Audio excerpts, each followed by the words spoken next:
tal? Buenos días a todos. Buenas tardes. Vamos a ver un tema hoy relacionado con la seguridad en el manejo de las sustancias químicas. Hay una norma oficial mexicana que establece esas condiciones de seguridad, que es la norma 005 STPS 98, donde es elemental que conozcamos las condiciones para el manejo, el transporte y el almacenamiento de las sustancias químicas que por sus características se consideran peligrosas. El objetivo general es que nosotros podamos establecer las condiciones de seguridad e higiene para el manejo, para el transporte y la manera como las vamos a almacenar, de tal manera que podamos prevenir y proteger la salud de los trabajadores y evitemos daños al centro de trabajo.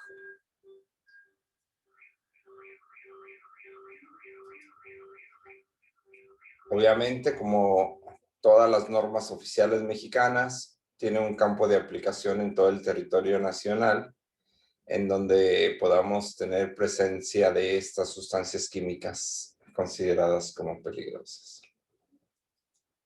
Como parte de la introducción, es importante que para establecer los requisitos de seguridad e higiene, esta norma, se divide básicamente en 3 grupos de sustancias químicas peligrosas según el tipo de riesgo al que nos exponemos.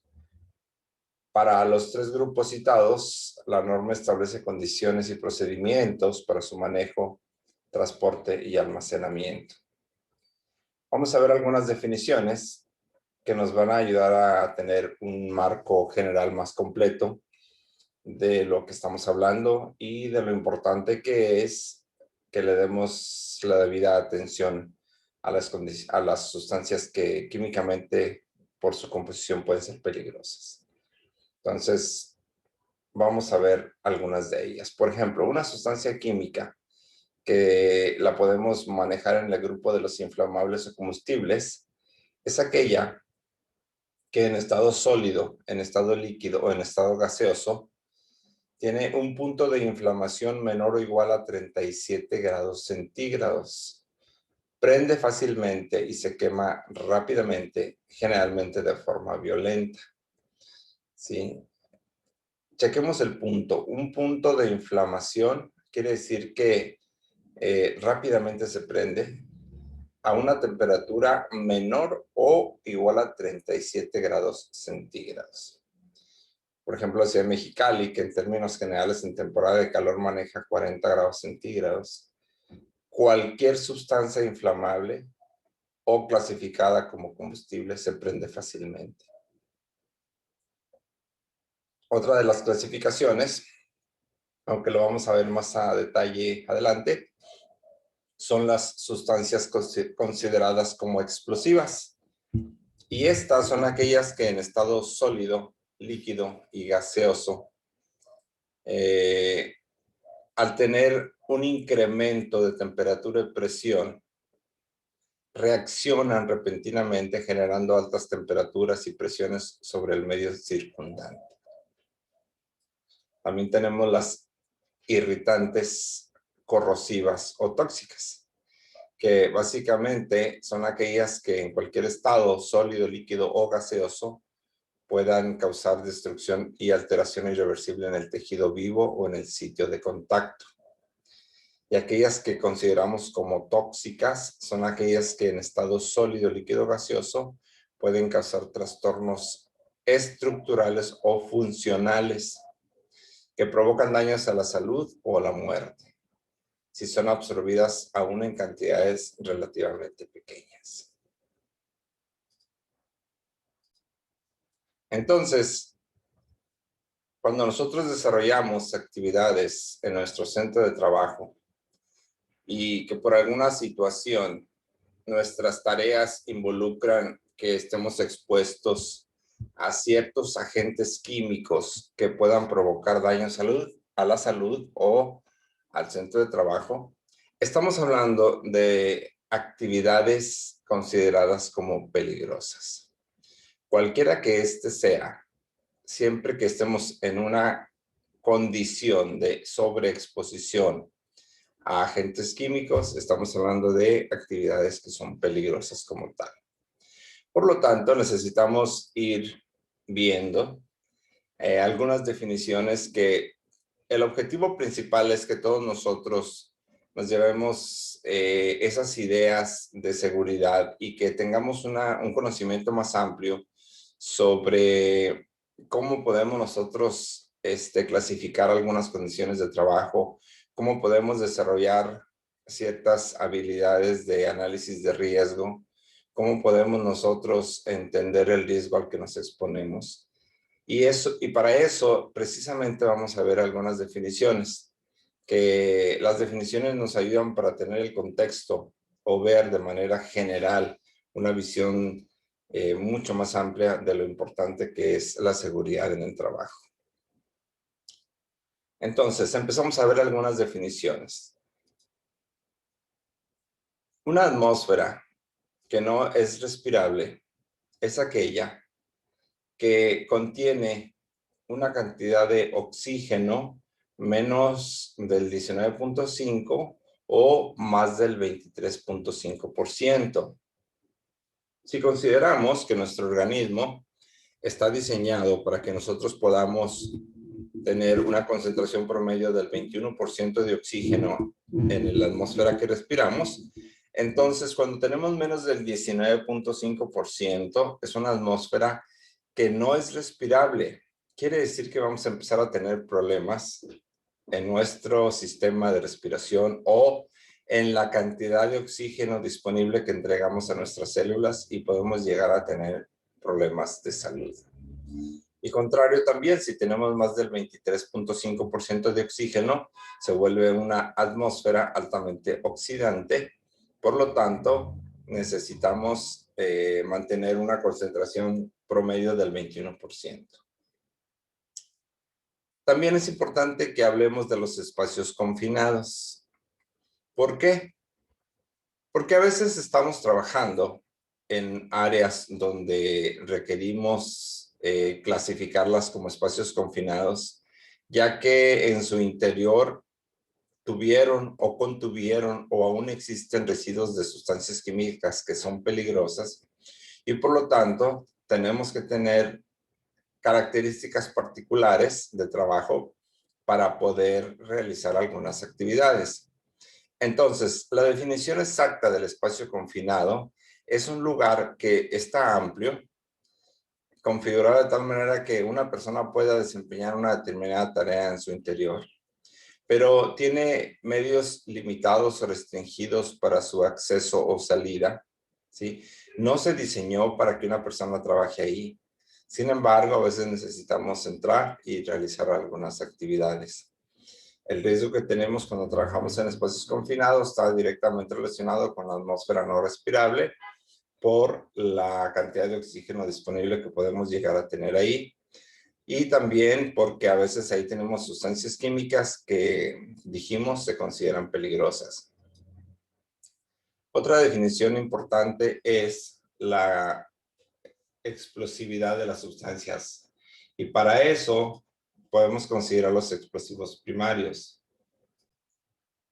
Estos son aquellos que presentan cierta facilidad para que se les haga detonar, ya sea por calor, chispa, fuego o fricción, por lo que se utilizan como disparadores y en la mayoría de los casos son poco estables. Caso común de un explosivo primario sería, por ejemplo, la pólvora. Ahora, cuando hablamos de explosivos secundarios, estamos hablando de aquellos que requieren un explosivo primario para que puedan ser detonados o puedan requerir un proceso de ignición y puedan presentar una detonación. Cuando hablamos de sustancias químicas, una característica interesante es la inestabilidad, que es aquella que por sus propiedades físicas y químicas de la sustancia alteran su estado de equilibrio al aplicarles cualquier tipo de energía. Dentro de la norma también menciona lo importante que es conozcamos el botiquín de primeros auxilios. Y este botiquín es el conjunto de materiales y equipos, medicamentos, cualquier dispositivo que nos permita auxiliar a una persona que ha sufrido un accidente o una enfermedad repentina. Esto se debe principalmente a que cuando trabajamos tenemos ciertos riesgos de trabajo. Y uno de ellos es el riesgo potencial, que es básicamente una probabilidad de ocurrencia. Y en este caso, pues la probabilidad de que una sustancia química nos cause daño a la salud o al centro de trabajo. Para eso, para evitar los daños por ese riesgo potencial y el control que debemos de tener procedimientos seguros. Y un procedimiento seguro es aquel que detalla de manera lógica, de manera secuencial, todas las actividades que se deben de llevar a cabo para que realicemos un trabajo con un mínimo de riesgo de exposición. Este procedimiento de trabajo es básicamente la receta, es básicamente lo que tenemos que hacer para evitar que tengamos un accidente. Las sustancias también pueden ser químicamente muy reactivas de forma violenta y para eso tenemos algunas otras condiciones de definición. Por ejemplo, las sustancias que son irritantes, ellas presentan un efecto inflamatorio y reversible en el tejido vivo por acción química en el sitio de contacto. ¿Sí? Otra de las definiciones interesantes es que tenemos que saber qué es un polvorín, y un polvorín es un local destinado para almacenar sustancias que son explosivas. Las sustancias que podemos definir como reactivas son aquellas que presentan susceptibilidad para liberar energía. ¿Sí? Y bueno, una sustancia tóxica, aunque ya lo mencionamos, básicamente por sus condiciones de características físicas, puede presentar o causar daños, sobre todo de la forma funcional a la salud de las personas si son absorbidas. Recuerden que las sustancias químicas, aun cuando sea poquito lo que podemos llegar a tener en nuestro organismo, pueden tener diferentes formas de cómo las podemos nosotros tener, ¿sí? Una es contacto y en ese caso la forma de absorber sería por cutáneo. Otra puede ser si lo respiramos y otra puede ser si lo ingerimos. Pero estas sustancias, una pequeña cantidad puede llegar a causarnos trastornos bastante fuertes. Por lo tanto, es importante que tengamos un proceso de ventilación, sí, que nos permita mantener las cantidades adecuadas de aire y que mantenga un desplazamiento de esas sustancias que pueden llegar a ser, cuando están en una concentración ya interesante, pueden llegar a ser muy peligrosas. En México hay una norma oficial mexicana para esto, que habla de la ventilación, no específicamente de la ventilación, sino es una parte de la norma, y menciona que se debe de realizar un cambio de volúmenes de aire dentro de la zona o del área donde estamos trabajando, al menos de 4 veces por hora. La inflamabilidad la podemos definir también como la temperatura mínima necesaria para que un combustible desprenda vapores que al mezclarse con el oxígeno u otro oxidante capaz de reaccionar en un proceso de combustión originan una inflamación violenta de una mezcla. Otra de las características que presentan las sustancias y que es importante que la consideremos es la corrosión, que básicamente se define como el deterioro de un material a consecuencia de un ataque electroquímico en su entorno. ¿Sí? ¿Y cuáles son las sustancias que son corrosivas o provocan corrosión? Son aquellas que en estado sólido, líquido, gas, causan destrucción o alteración irreversible en el tejido vivo por acción química en el sitio de contacto. Una sustancia que es ácida la podemos definir como aquella de sabor agrio que reacciona con los metales produciendo hidrógeno y cambiando el color del papel tornasol a un rojo anaranjado y que se utiliza para reconocerlo básicamente. Bien, la norma también menciona los materiales peligrosos. El material peligroso, ¿ok? La Secretaría de Comunicaciones y Transportes de México lo define como todo aquel material que en cualquier estado, ¿sí? Y que por su composición química sea clasificado en una clase 1 hasta clase 9, que es algo que vamos a ver también ahorita, estas clases de los materiales peligrosos. Y para eso podríamos irnos a la tablita, básicamente, que sería esta, donde los materiales peligrosos, de acuerdo con la Secretaría, nosotros los vamos a clasificar como explosivos, gases, líquidos que se inflaman, sólidos que se inflaman, oxidantes, venenos, materiales radioactivos, sustancias corrosivas y si no tenemos una sustancia que presenta peligrosidad y que pueda caer en los primeros 8, lo clasificamos en la clase 9. Entonces, una vez que tenemos nosotros esa clasificación de los materiales, nos debe de permitir, ¿sí?, poder definir qué tipo de procedimientos de trabajo vamos a tener, qué tipo de almacenamiento requiere y qué tipo de condiciones de seguridad necesitamos para transportarlo. Bien, hasta aquí ya vimos algunas definiciones que consideramos son parte fundamental de entender y comprender el riesgo que existe al estar nosotros en contacto con estas sustancias químicas. Por lo tanto, ahora vamos a ver precisamente cómo podemos nosotros analizar, cómo podemos nosotros, o qué debemos de tener para poder desarrollar nuestro trabajo de forma segura. Bien, pasemos ahora para los elementos de estudio. Entonces, nosotros necesitamos un análisis de riesgo, ¿sí? La norma lo menciona que debemos hacerlo, ¿sí? Una vez que nosotros realizamos el análisis de riesgo, podemos trabajar ahora con el programa específico de seguridad e higiene. Este programa específico al menos debe tener lo siguiente: hojas de datos de seguridad de todas las sustancias químicas que están presentes en el área de trabajo. También este programa debe tener procedimientos de limpieza y orden, que son esos procedimientos que nos van a permitir trabajar de forma segura. Otra de las características que debe tener, o otro requisito que debe tener nuestro programa específico de seguridad, es la cantidad máxima de las sustancias químicas que podemos llegar a tener presentes en el área de trabajo.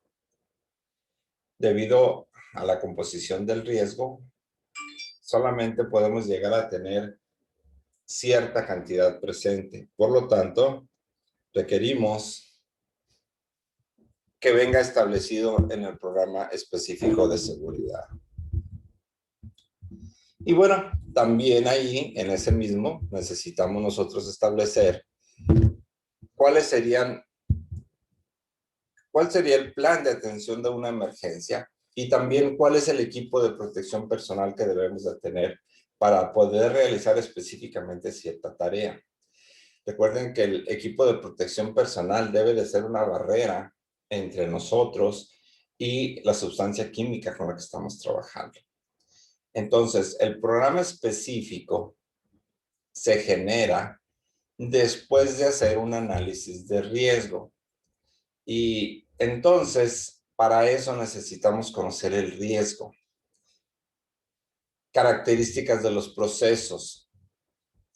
Necesitamos conocer las propiedades físicas de todas las sustancias químicas peligrosas que tenemos en el centro de trabajo. Necesitamos también tener un conocimiento de las actividades peligrosas y trabajos en espacios confinados específicos. Los espacios confinados, la mayoría de las empresas ya los tenemos o se tienen identificados de tal manera que podamos nosotros establecer los procedimientos para que podamos realizar ahí en ese específico espacio un trabajo de forma segura. También tenemos que tener un conocimiento del riesgo dependiendo de las zonas donde estamos y el número de trabajadores expuestos. Eso es como parte fundamental del programa específico de seguridad e higiene. Otra de las situaciones que ya lo comentamos es tener precisamente conocimiento de las hojas de seguridad de todas las sustancias, ya que la hoja de seguridad es aquella que nos proporciona toda la información que nosotros de forma inmediata necesitamos consultar cuando nosotros tenemos algún tipo de contacto o vamos a tener contacto o vamos a tener presencia de esa sustancia química. La mejor manera de conocer la sustancia es por medio de la hoja de seguridad. Y la hoja de seguridad es aquella que proporciona el fabricante de la sustancia química y que por medio de esa hoja de seguridad, el fabricante informa de todas las características específicas de la sustancia química, incluyendo primeros auxilios e incluye también toda la parte fundamental del manejo de la sustancia química. Por lo tanto, nuestro procedimiento en base a esas hojas de seguridad, deberíamos de tener procedimientos de acuerdo con la norma 005, que es la que estamos viendo, el orden que debemos de realizar para poder mantener las condiciones de seguridad, la limpieza, la desinfección o la neutralización de ropas en caso de que se expongan a esas sustancias químicas y el equipo de protección personal. Y por último, lo que ya comentamos, pero queremos dejarlo otra vez claro, es necesitamos saber cuánto es la cantidad máxima de la sustancia química que podemos llegar a tener en el área de producción, dependiendo del riesgo. ¿Okay? Como parte del programa específico también necesitamos establecer un plan de emergencias en el centro de trabajo. El plan de emergencias debe de estar diseñado de tal manera que nos permita trabajar en caso de que tengamos una fuga, un derrame, una emanación o incendio. Y también debemos de tener en el mismo plan de emergencias cuáles serían los primeros auxilios que vamos a necesitar como primer respondiente en el caso de que tengamos cualquier situación de emergencia. También deberíamos establecer aquí la evacuación. ¿En qué momento se daría la evacuación? O si básicamente al momento de que tengamos algún tipo de derrame, de forma primaria realizamos la evacuación del sitio. También deberíamos en el mismo plan de emergencia tener cómo vamos a regresar después de que tuvimos un incidente o tuvimos una evacuación, cuáles son las condiciones de seguridad requeridas para que regresemos a nuestro centro de trabajo y podamos reanudar nuestras operaciones. También en este plan de emergencias deberíamos de tener un procedimiento específico para realizar rescate en espacios confinados de personal que pudiera llegar a tener un accidente ahí. Ok, hasta este momento. Espero que ya nos haya quedado un poquito más comprensible el hecho de que nuestro centro de trabajo, por sus propias condiciones de operación, puede llegar a tener sustancias químicas. Esas sustancias químicas pueden llegar a ser peligrosas. Por lo tanto, realizamos un análisis de riesgo para que en base a ese análisis de riesgo podamos establecer un programa específico de seguridad e higiene. Y en este programa específico de seguridad e higiene básicamente vamos a tener la receta de qué vamos a hacer para evitar accidentes. Entonces, una de las situaciones también que tenemos que tener presentes es que los recipientes se vuelven parte fundamental del manejo de las sustancias químicas, ¿sí? Una de las cosas es que siempre tenemos que identificar los recipientes que contengan la sustancia. Y solamente podemos llenarlos al 90% de su capacidad, ¿sí? Otra condición de seguridad es que cualquier dispositivo de lectura de nivel deberá de estar presente en el proceso de llenado del recipiente. Esto quiere decir que si nosotros tenemos un contenedor de 1 litro, debería de tener una marca exactamente en las condiciones de que solamente podemos llegar al 90% y poner una línea y hasta ahí se puede llegar, no más. ¿Por qué damos ese 10% de condición de seguridad? Porque a veces bajo ciertas condiciones de temperatura y presión, los volúmenes pueden llegar a cambiar y puede llegar a suceder un derrame o un accidente. Me viene a la mente por ahí que en una de las empresas por acá del Parque Industrial Valle del Sur, en algún momento se presentó un pequeño incendio porque estaban realizando procesos de pintura en el exterior y dejaron por ahí alguna sustancia química que al ser de alguna manera expuesta a condiciones de calor, generó un pequeño incendio. Entonces, el material que estaba contenido en ese recipiente llegó a tener tanta presión que se botó, y una vez que se botó y que se abrió y que se liberó, fue fácil que se originara el incendio. Entonces, algo que puede ser tan sencillo como solamente llenar al 90% los dispositivos o recipientes, puede llegar a tener también una grave consecuencia si no está rotulado. Bien, entonces, ¿qué es una sustancia química peligrosa? Si yo les preguntara, ¿ya sabemos qué es una sustancia química peligrosa? Bien, vamos a repasar. Entonces, cualquier sustancia que por sus propiedades físicas y químicas, al ser manejada, transportada o almacenada o procesada, presenta la posibilidad de afectar a la salud de las personas expuestas o causar daños materiales a las instalaciones. Básicamente, la peligrosidad proviene de la afectación a la salud de las personas o afectación también a las instalaciones. Como ya lo dijimos, y en forma también de volver a repasarlo, las podemos clasificar como inflamables o combustibles, como explosivas, como irritantes, corrosivas y como tóxicas. Y ya dijimos que su punto es 37 grados centígrados. Si una sustancia presenta un punto de inflamación menor a 37, la consideramos en la clasificación 1 como inflamables o combustibles. Si una sustancia reacciona de forma repentina bajo cualquier condición de temperatura o presión, la podemos considerar como explosiva. Y en tercer término, tenemos todas aquellas que en estado sólido, líquido, gaseoso puedan causar destrucción o alteración al tejido vivo o al sitio de contacto. Y dijimos que en esta clasificación de terceras también tenemos a las tóxicas, que son, y no nos referimos a las personas, porque también tenemos personas que son tóxicas.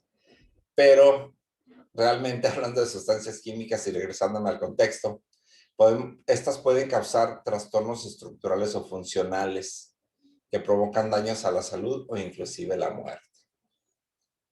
Bien, se me viene a la mente las personas que pueden llegar a ser tóxicas, pero no estamos hablando de personas tóxicas, estamos hablando de sustancias químicas. Bien, riesgo. ¿Qué es el riesgo para todos nosotros? Riesgo es, en una de las definiciones lo veíamos, la posibilidad o la probabilidad de que ocurra un accidente. Entonces, ¿qué tanto riesgo tenemos nosotros de, por ejemplo, qué riesgo tenemos de participar en una pelea callejera si somos buscapleitos?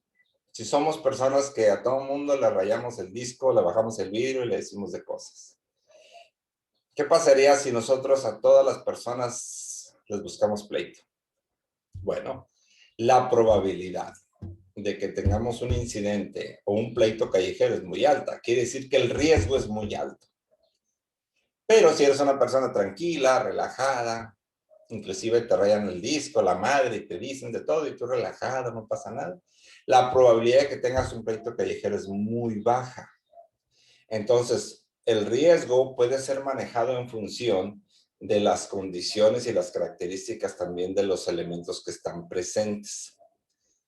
Bueno, en el caso de las sustancias químicas, y volviendo al tema, ¿qué es un elemento de análisis de riesgo?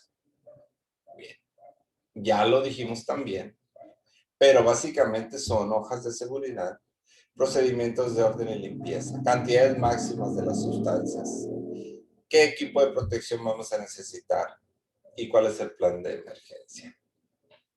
Por mencionar un ejemplo, veamos una hoja de seguridad y vamos a hablar un poquito del benceno. El benceno es una sustancia química cuya composición es C6H6. Es un anillo bencénico cuyo peso molecular es de 78.11 gramos por mol. ¿Sí? Una composición en términos generales de esta sustancia o de esta hoja de seguridad del 92.25%. ¿Sí? Y 7.75% de hidrógeno. Ahora, este benceno es peligroso, nos causa algún problema. ¿Cuáles son las condiciones? Bueno, esta hoja de seguridad nos debería decir todos esos riesgos. Por ejemplo, nos dice la temperatura o los puntos de ebullición, nos dice las condiciones físicas, el punto de inflamación en copa cerrada, ¿sí? La presión de vapor, nos dice cuáles son las presiones críticas del benceno. También nos puede decir cuáles son los daños que puede llegar a tener el benceno. Por ejemplo, en la hoja de seguridad que aquí consultamos, podemos llegar a tener una LD50 oral en ratas de 3.8 mililitros por kilogramo. Pueden ser también 3.306 miligramos por kilogramo. ¿De qué estamos hablando aquí cuando hablamos de dosis letal 50?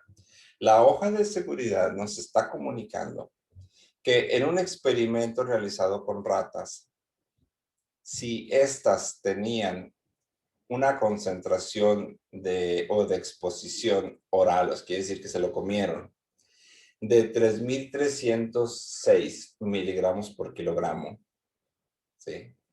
Entonces, la mitad de la población murió, por eso se llama dosis letal 50.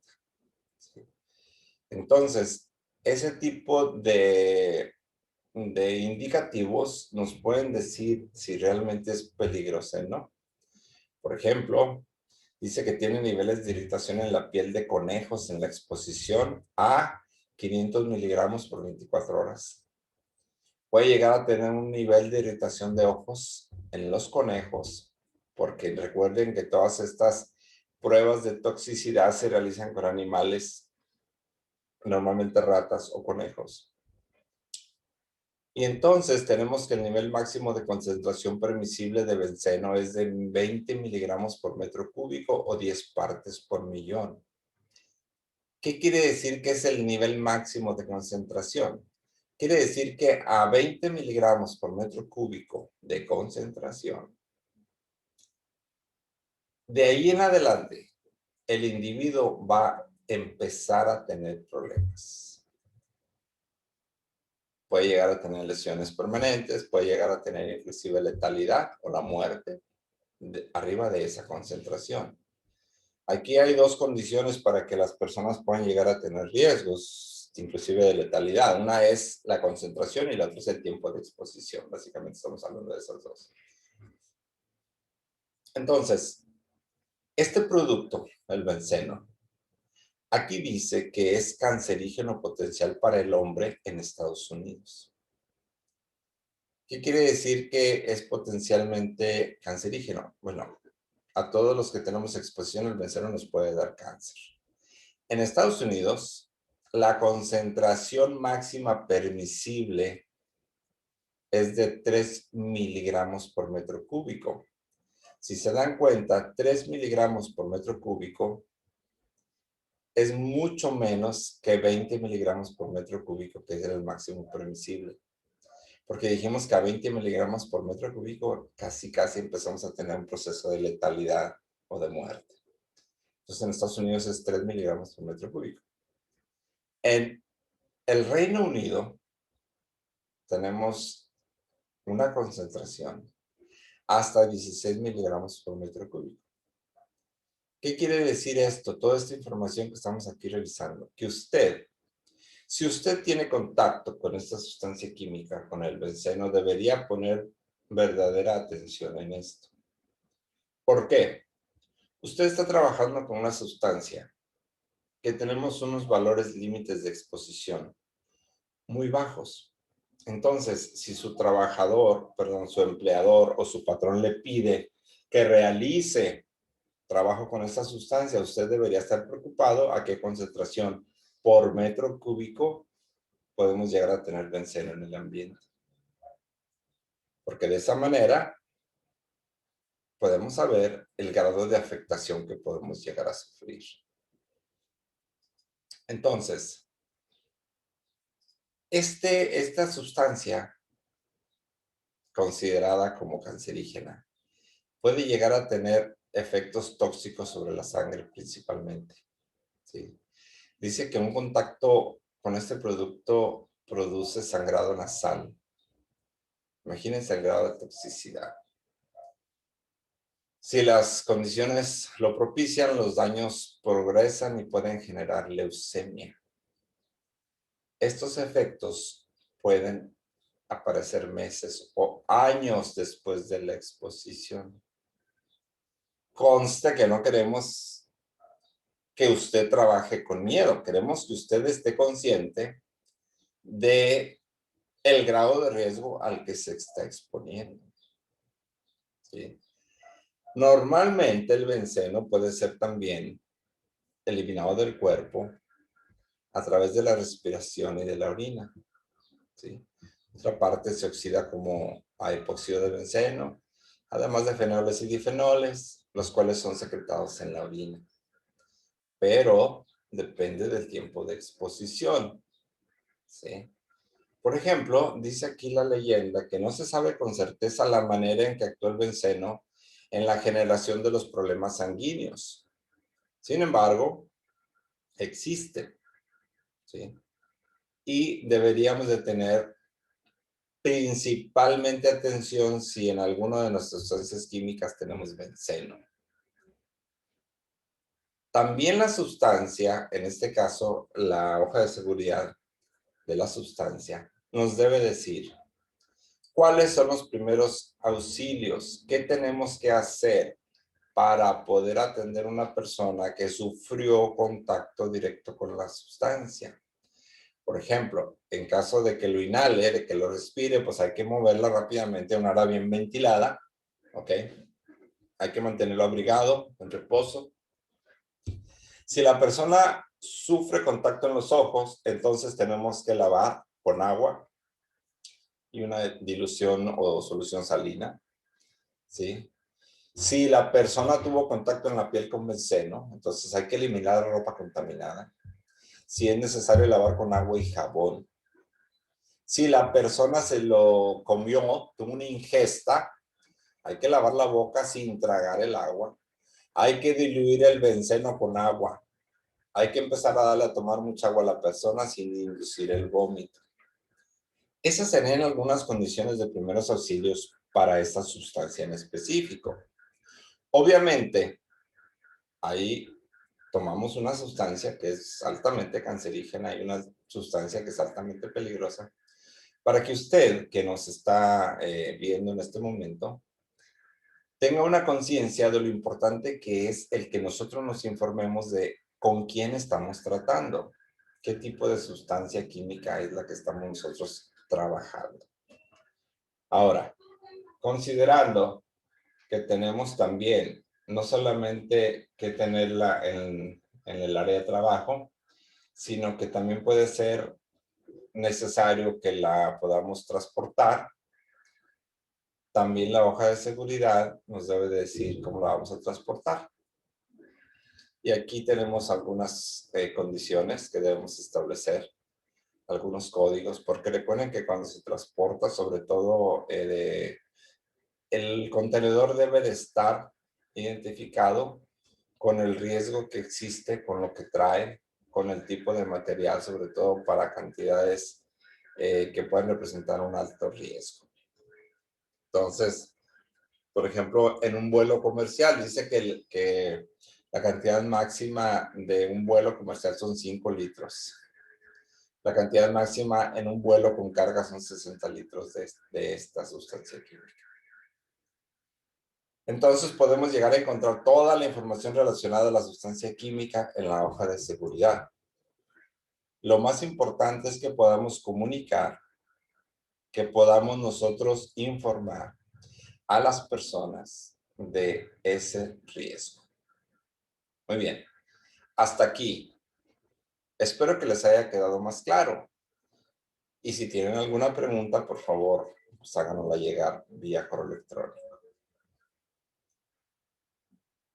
Si ya en este momento estamos preocupados por a qué tipo de sustancias químicas nos estamos exponiendo, pues deberíamos de poder determinar ya en qué momento podemos estar en contacto, en qué momento tenemos que estar informados del manejo de la sustancia, en qué momento ya debería existir un programa específico de seguridad y tendríamos que revisarlo.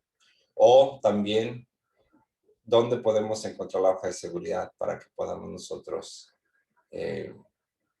trabajar con ella, pero informados de lo que estamos trabajando?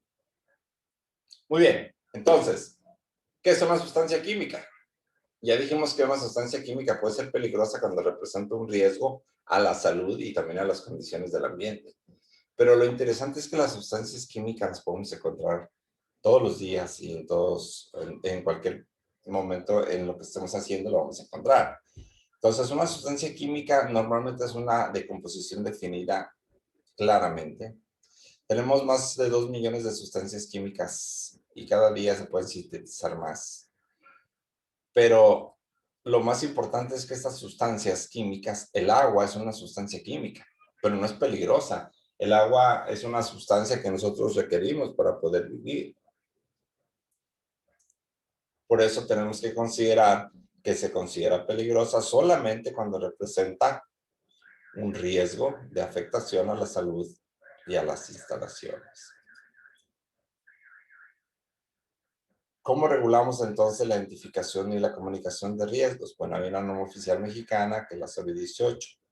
Y esta norma oficial mexicana debe de cumplirse para que podamos nosotros, simplemente con los pictogramas, con la información que nos den, saber qué riesgos tenemos y con quién estamos tratando. Muy bien. Ahora, ya hablamos de los riesgos, ya hablamos de las sustancias, ya hablamos del programa de seguridad.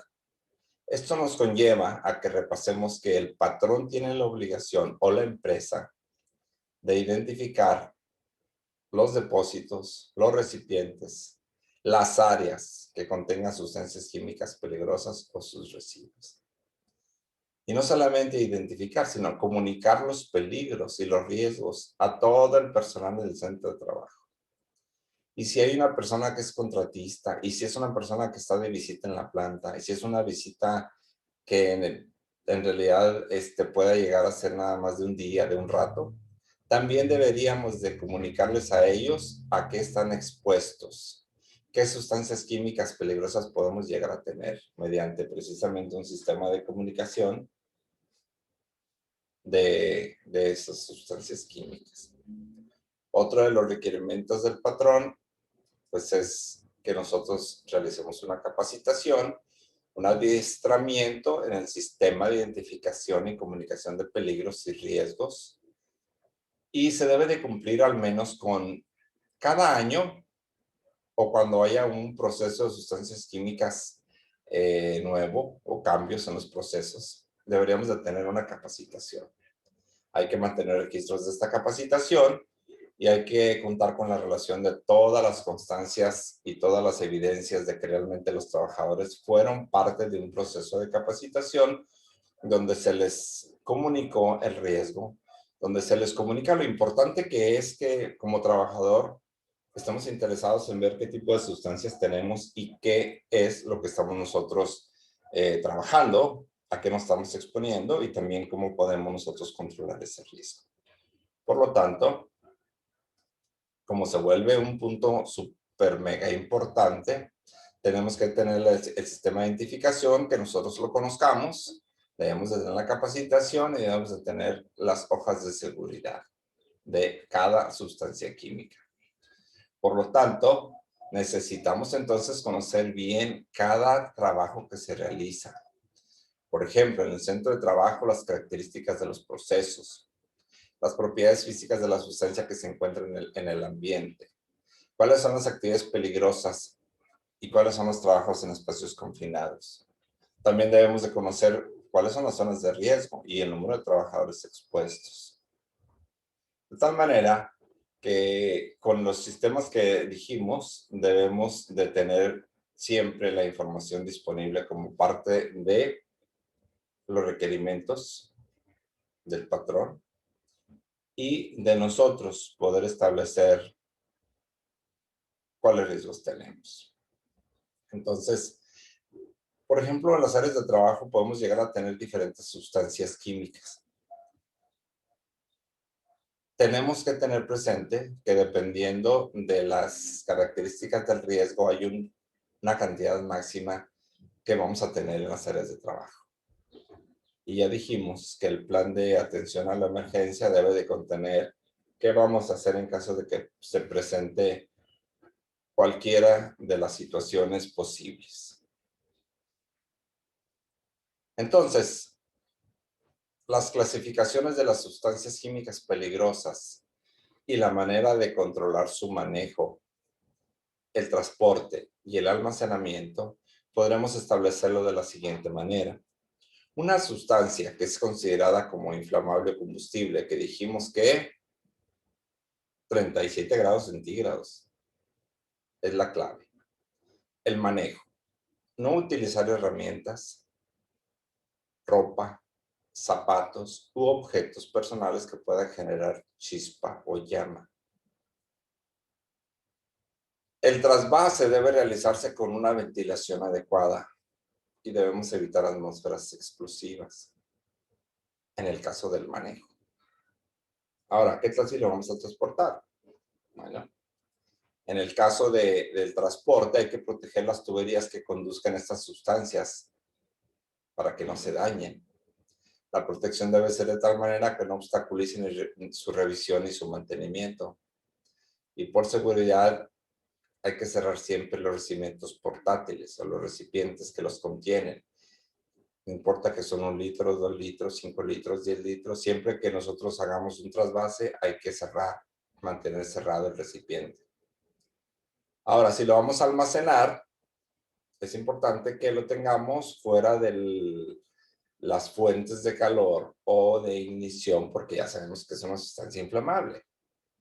Sería un riesgo si nosotros ponemos esa sustancia en una zona donde la temperatura va a subir más de 37 grados. En el almacenamiento, los recipientes también deben tener dispositivos de relevo y arrestadores de flama. ¿Sí?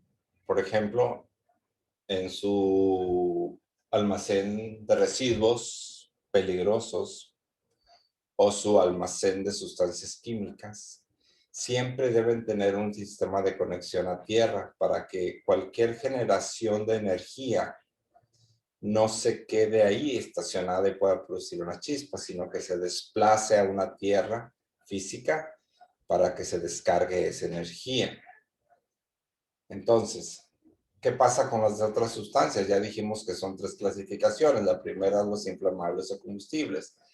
Si es explosiva, por eso hablábamos de los polvorines. En el caso de los polvorines, deben de mantenerse bajo control. Debe de estar limpio. Debe tener una temperatura y una ventilación adecuada.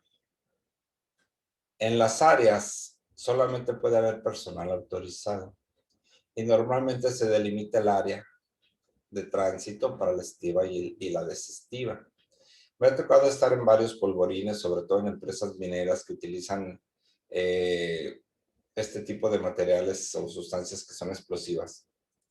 Y realmente debe de ser un almacenamiento muy, muy cuidadoso para que no sucede lo que sucedió por allá en el Oriente Medio con esa bodega donde no tenían una sustancia química almacenada de tal manera que generó un accidente, una explosión a nivel impresionante. Y bueno, no me acuerdo ahorita exactamente dónde fue ni la sustancia química, pero almacenarlo puede llegar a ser de riesgo, sobre todo si no tenemos el control adecuado. Ahora, una sustancia que es explosiva, el manejo debería de ser solamente por personal capacitado, ¿sí? En el caso de una tormenta eléctrica, tenemos que suspender labores, porque recuerden que cuando hay una tormenta eléctrica, podemos llegar a tener rayos, generación de energía, que si se almacena de forma estática en el sistema, por ejemplo, en el edificio, ¿qué pasaría si ustedes tienen un pararrayos que puede captar cualquier rayo que caiga cerca de su planta, de su edificio, pero no existe una conexión adecuada a la Tierra o la Tierra presenta resistencia para vaciar la energía? Entonces se energiza del todo la planta y obviamente al estar energizada puede generar cualquier tipo de chispa y entonces podría generarse un incendio. Y en el caso de las sustancias explosivas, pues ya sabemos, va a explotar la sustancia. En el caso del manejo, es súper importante no usar ropa, zapatos o herramientas que puedan generar calor, descargas estáticas o chispas y flamas. Si vamos a transportar una sustancia que es explosiva, solamente la debe realizar personal que fue capacitado, porque después de la capacitación viene la autorización. Para transportar explosivos se utilizan ciertos equipos o sistemas de seguridad para evitar que vaya a haber golpes, chispas o calentamiento. En el caso de las que son explosivas, también tenemos que tener un manejo adecuado para voladuras. Por ejemplo, en el caso de las minas, se instalan sistemas de alerta con un alcance superior a 500 metros, se aleja a los trabajadores y se colocan en lugares seguros. Se debe regresar al lugar donde se realizó la voladura hasta que el personal capacitado y asignado de la autorización, el manejo de los explosivos primarios y secundarios por separado. Normalmente cuando hay un tipo de voladura, también llegamos a tener presencia de partículas suspendidas que pueden llegar a ser muy peligrosas para nuestro sistema respiratorio. Entonces, una vez que tengamos la autorización, podemos acercarnos a donde se realizó la voladura. Por ejemplo, en el caso del almacenamiento, el equipo de protección personal para las sustancias explosivas debe ser ropa 100% algodón con acabado antiestático, quiere decir que no genere acumulación de energía. Y el calzado con protección con suela conductiva y sin partes metálicas. Ahora, pasemos a las corrosivas, irritantes o tóxicas. En este caso, el transporte debe de ser para evitar derrames o fugas en el transporte de sustancias. Se utilizan recipientes portátiles cerrados con un sistema de tuberías. En el caso del almacenamiento, entonces realizamos el almacenamiento de recipientes específicos cuyos materiales sean compatibles a la sustancia. Muy bien. Ahora, otro de lo que maneja esta norma es el riesgo de trabajar en espacios confinados, donde por alguna razón pudo haber existido presencia de sustancias químicas. Por lo tanto, es importante prevenir accidentes en los espacios confinados. ¿Y qué vamos a hacer para que esto suceda, para poder evitarlos? En los espacios confinados tenemos que tener un registro de el procedimiento, de las actividades específicas que se van a realizar. Hay que bloquear cualquier tipo de energía, de maquinaria o de equipo relacionado con el espacio. Hay que colocar avisos. Hay que monitorear constantemente la calidad del aire en el interior del recipiente. Hay que designar a un responsable para que vigile al trabajador que ingresa al espacio. Es todo un tema el de los espacios confinados. Solamente lo vamos a manejar hasta aquí, considerando que podemos llegar a tener condiciones de exposición a sustancias químicas peligrosas, sobre todo en áreas donde se tiene que realizar algún trabajo de mantenimiento y existe presencia de sustancias químicas. Hablando de el almacenamiento de la sustancia, nosotros tenemos que tener una identificación que permita precisamente a las personas que están trabajando con ellas llegar y poder identificar el riesgo, ¿sí? Entonces, tenemos una escala de peligrosidad de 0 a 4. Ahora podemos también especificar por medio de este sistema el modelo, de acuerdo con la Secretaría, de inflamabilidad, reactividad, salud y riesgos específicos. Los sistemas deben de tener unas medidas mínimas para que podamos nosotros comunicar el riesgo de forma adecuada.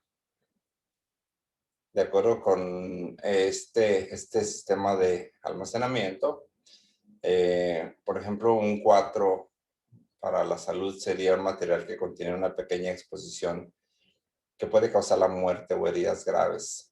Demasiado peligroso para acercarse sin equipo de protección personal, porque dijimos que 4 es lo máximo. En el caso de inflamabilidad, es un material que a la presión y temperatura normal se evapora completamente en el ambiente y puede arder fácilmente. Y en el caso de alguna condición de reactividad, el amarillo, en este caso el que estamos hablando, estamos diciendo que es un material que por sí solo es capaz de detonar o explotar a temperatura y presión normal.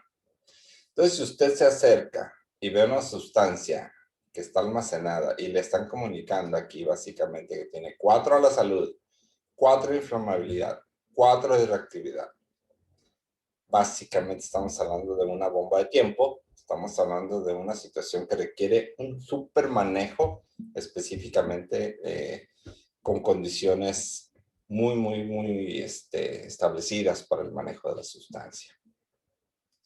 Estamos hablando del 3, entonces estamos hablando de que causa condiciones de gravedad, pero requiere, no es tan grave como el 4. Y así podemos ir clasificando. Por ejemplo, en el caso del 2, para la salud es un material que ante una exposición intensa o continua puede causar incapacidad temporal, pero no crítica, y se requiere equipo de protección personal. Y si tenemos un 0, por ejemplo, en el caso del incendio, pues no va a arder. En el caso de la salud, no presenta ninguna condición de riesgo a la persona. Y en el caso de la reactividad, pues normalmente son materiales que son estables, aunque son peligrosos, pero mantienen cierta estabilidad en presencia del fuego y no reaccionan con el agua. Entonces, dijimos que la Secretaría maneja esta clasificación de los residuos, ¿sí? Clase 1, explosivos. Clase 2, gases. Clase 3, líquidos flamables. Clase 4, sólidos que pueden ser flamables. Clase 5, oxidantes o peróxidos. Clase 6, venenos tóxicos, infecciosos. Clase 7, radiactivos, materiales que no podemos verlos en su actividad radiactiva, pero que generan radioactividad. Clase 8, corrosivos. Y por último, pues clase 9. Si no lo pudimos clasificar en ninguna de las anteriores, entonces lo clasificamos como 9. ¿Ok? Bueno. Entonces ya estamos con un amplio panorama y una situación general de cómo las sustancias químicas que pueden llegar a ser peligrosas o no peligrosas, pero aquí estamos hablando de las peligrosas, deben de ser tratadas. Y Una de las condiciones importantes es la manera como lo vamos a almacenar. Y cuando lo almacenamos, tenemos una matriz de compatibilidad, lo cual es sumamente interesante que la conozcamos. Y entonces, si tenemos dos sustancias químicas, que de acuerdo con esta guía, hay algunas otras, no necesariamente tiene que ser esta, se encuentra en el cruce con un color rojo, entonces estas deben estar totalmente separadas. Si se cruza, por ejemplo, una sustancia 3 aquí con una sustancia 5,1 aquí, quiere decir que deben estar separados. Pueden requerir una separación longitudinal o vertical, ¿sí? Pero si están en rojo, básicamente deben estar separados o bodegas aparte. Y si están en verdes, significa que pueden tener compatibilidad y pueden estar en el mismo compartimento, ¿sí?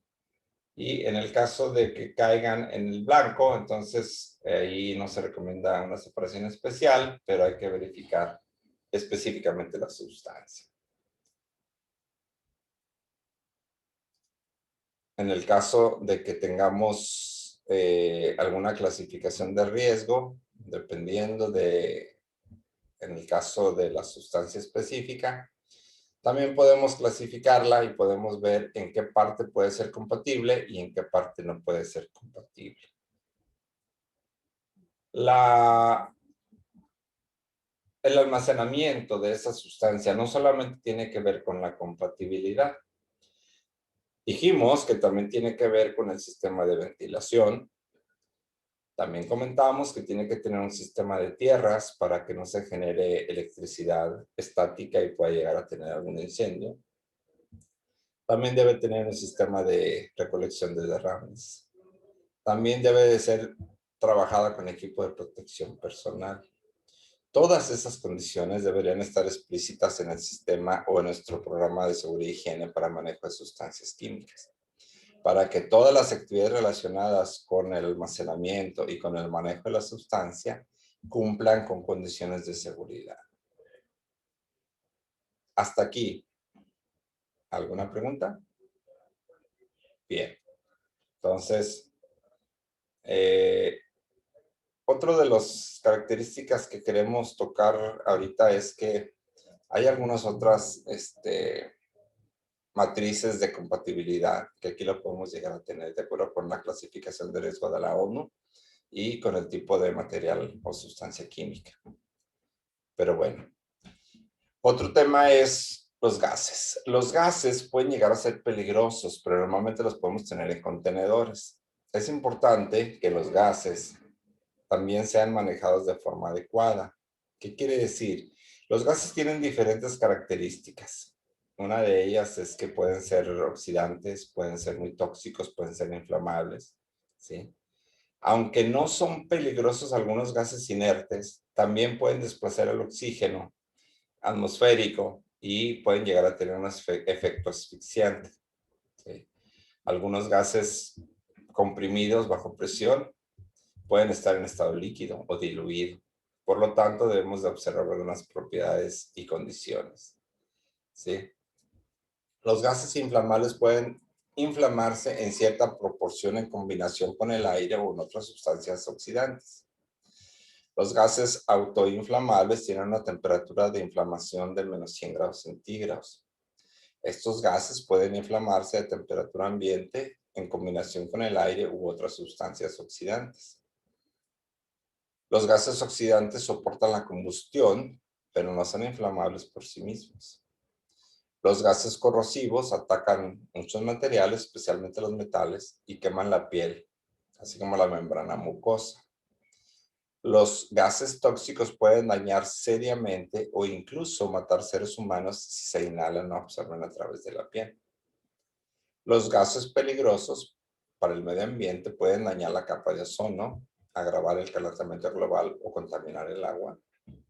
Los gases clasificados como cancerígenos pueden causar daño a largo plazo en los seres humanos. Por lo tanto, dado que los gases también son una sustancia química peligrosa, debemos de tener presente que cuando se almacenan deberían de estar siempre en un lugar adecuadamente ventilado. ¿Sí? Esto está normalmente asegurado si se realizan en el exterior. Las instalaciones interiores deberán estar al menos equipadas con apropiadas aperturas de ventilación, situadas diagonalmente en los extremos. Las zonas de almacenamiento deberían estar protegidas contra accesos no autorizados. Siempre debemos de tener presente en el manejo de los gases que no deben almacenarse en calles, garajes, salerías, pasillos o escaleras o salidas de emergencia. Deben de ser colocados de pie, protegidos de vuelcos, esto es con una cadena o con algo que les permita no moverse. Si es inevitable su almacenamiento en posición horizontal, los recipientes se deberán de proteger a toda costa de rodar o moverse. Los gases comprimidos deberían de estar de pie o verticalmente suficientemente tiempo antes de que se usen y deberán purgarse antes de realizar una conexión al regulador de presión. ¿Sí? Entonces, podemos llegar a tener gases en diferentes cilindros, pero lo más interesante es que los tengamos cubiertos para que no sufran un estrés térmico, no tengan demasiada temperatura, pero jamás deberíamos de almacenarlos con sustancias que puedan ser inflamables, como madera, papel, líquidos. ¿Sí? Entonces, hay que tener cuidado en dónde se almacenan estos líquidos que pueden llegar a ser peligrosos. Entonces, se han vuelto imprescindibles. Ahora ya tenemos que tener generalmente presente gases en forma de cilindros, pero es importante que tengamos y observemos condiciones de seguridad. ¿Sí? Aquí tenemos algunas observaciones, ya dijimos, protegidos, deben de utilizarse equipo de protección personal, siempre que sea posible transportar los recipientes de gas comprimido con sus válvulas cerradas, la tulipa enroscada en su lugar, utilizar solo vehículos adecuados para transportarlo. Sí, hay que tener presente que la evaporación resta calor al líquido, por lo tanto el contenido restante del recipiente se enfría durante un proceso de descarga. Esto conlleva bajas temperaturas. En grandes cantidades de descarga y largos periodos operativos, la temperatura puede caer por debajo de la presión atmosférica, tras lo cual la descarga ya no es posible. También el aumento de la temperatura puede causar un aumento de presión en el cilindro. ¿Sí? Los recipientes jamás deben de ser calentados con una llama directa. ¿Sí? Entonces, hay que tratar de tener todas las condiciones presentes que el mismo fabricante nos proporcione para poder utilizarlos. ¿Okay? Bien, en el caso de los primeros auxilios, cuando tenemos un proceso de inhalación de gases, estamos hablando de gases que pueden llegar a tener de alguna manera un riesgo, porque son inertes, pero pueden causar desplazamiento del oxígeno y pueden llegar a causar somnolencia o incluso una parada respiratoria, un paro respiratorio. ¿Okay? Si el gas es corrosivo con la piel, pues uno de los primeros auxilios es que debemos de lavar con agua abundante. Si lo respiramos, salir al aire fresco y que la persona permanezca abrigada y en un ambiente tranquilo. ¿Sí? Los gases líquidos a temperaturas extremadamente bajas causan quemaduras de frío al contacto con la piel. En tal caso, deberíamos de lavar con agua tibia. Entonces, en términos generales, estas serían algunas condiciones de primeros auxilios para el contacto con gases. Bien, ya casi llegamos al final de esta plática. Hagamos un repaso final, solamente para mencionar algunas situaciones importantes. Una sustancia química es una sustancia que podemos encontrar en cualquier lugar. Hay muchas sustancias, el agua es una sustancia química. ¿Sí? Pero cuando una sustancia la consideramos peligrosa es porque esta puede llegar a causar afectaciones a la salud de las personas y también daños a las instalaciones. Para tal caso, deberíamos de observar que se pueden clasificar en 3: inflamables o combustibles, explosivas, o también podemos clasificarlas como corrosivas, irritantes o tóxicas. Para tal caso, cada una de ellas podremos tener específicamente un manejo, un transporte y un almacenamiento. ¿Sí? Por ejemplo, hablando de una sustancia que es corrosiva, irritante o tóxica, para transportarla debemos evitar derrames o fugas en el transporte de sustancias utilizando recipientes portátiles cerrados y un sistema de tuberías. ¿Sí? Recuerden que para cada una de ellas, cualquiera que sea su clasificación, nosotros podemos encontrar toda la información disponible del fabricante en la hoja de seguridad. Y esa hoja de seguridad debería de bastarnos para que podamos nosotros realizar un análisis de riesgo. Deberíamos de tener un sistema que nos permita, después del estudio, implementar un equipo de protección personal necesario, procedimientos para realizar el trabajo de forma segura y siempre con la orientación y con la visión de nosotros no sufrir ningún tipo de accidente. Bien. Esta presentación, bueno, fue tomada de la STPS. Ahí tenemos algunas referencias. Y se utilizaron algunas referencias como las normas oficiales, la 004, que es maquinaria, equipo de herramienta, la 010, que tiene que ver con exposición a sustancias químicas, 017, equipo de protección personal, y 026, para lo que son colores y señalamientos. Bien. De esta manera termino mi plática. Espero que sea muy informativa para ustedes. Espero que sea altamente interesante para que puedan ustedes tener la inquietud de investigar un poco por su cuenta y ver a qué tipo de exposición nos estamos nosotros llevando cuando realizamos nuestro trabajo. Entonces, deseo que aprovechen y que sea de su agrado esta información. Les mando un saludo fuerte desde la distancia con esta presencia de estos bichos extraños en nuestro mundo. Y nos vemos en la próxima. Muchas gracias.